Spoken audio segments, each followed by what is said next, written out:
এবার যে আমাদের রাষ্ট্র মেরামতের সুযোগ এসছে, এবার যদি আমরা সেই সুযোগটা মিস করি, আমার মনে হয় আগামী কয়েক দশকে আমরা এই সুযোগ পাবো না।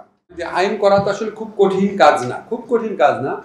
আমাদের এখানে অসাধারণ সব লিগ্যাল ব্রেইনরা আছে এবং আমাদের এটা সত্যি আমাদের এটা সংসদে আলোচনার মাধ্যমে আইন হচ্ছে না, কিন্তু আমাদের এখানে যারা এই স্টেক হোল্ডাররা আছেন, যদি কনসার্ন মানে প্রপার স্টেক হোল্ডারদের আনা যায়, তাহলে উনাদের আলোচনাটা সংসদ সদস্যদের যে মান আমাদের ছিল সেটার চেয়ে অনেক ভালো হয় বলে আমার ধারণা। কাজে আপনি এটা আমার অবজারভেশন, আমাকে মাফ করবেন, আমি দেখেছি জেনারেলি অর্ডিন্যান্সগুলোর কোয়ালিটি অ্যাক্ট অফ পার্লামেন্ট থেকে ভালো হয়। আই মে বি রং, আমি যত স্টার্ট করেছি আমার কাছে মনে হচ্ছে অর্ডিন্যান্সগুলো বেটার হয়েছে, বিশেষ করে এই ট্রানজিশনাল পিরিয়ডে তত্ত্বাবধায়ক সরকারগুলোর আমলে যে অর্ডিন্যান্সগুলো হয়েছে। তো আমার কাছে মনে হচ্ছে এরপরও রাজনৈতিক দলগুলো যদি এবার আসে, 2009-এর পর যখন তৎকালীন আওয়ামী লীগ সরকার এসে ম্যাক্সিমাম ভালো ভালো অর্ডিন্যান্স বাতিল করে দিয়েছে, আমাদের পরবর্তীকালে সরকারের পক্ষে বাতিল করা একটু কঠিন হবে, কারণ পরবর্তী সরকার আসবে প্রায় হাজার খানেক আমাদের ছাত্র তরুণের রক্ত, আমাদের আরও অনেক অনেক অনেক হাজার মানুষের যে পার্মানেন্টলি ওনাদের অঙ্গহানি হয়েছে, এই সমস্ত বেদনা, এই সমস্ত স্মৃতি, এটার প্রেক্ষিতে জনমানুষের আকাঙ্ক্ষার প্রেক্ষিতের থেকে।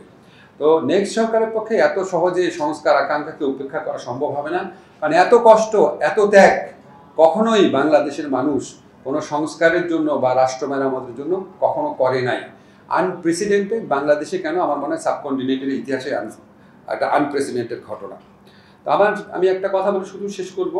আমরা অনেক সময় আপনার ফলস ডন বলে আমরা অনেক সময় অনেক ধরনের সুযোগ পেয়েছি, আমাদের মহান মুক্তিযুদ্ধের পর, আমাদের স্বাধীনতা সংগ্রামের পর পেয়েছি, তারপর ভেরি ডিস্টিংক্টলি আমরা 1991 সনে পেয়েছিলাম, 2008 সনে পেয়েছিলাম।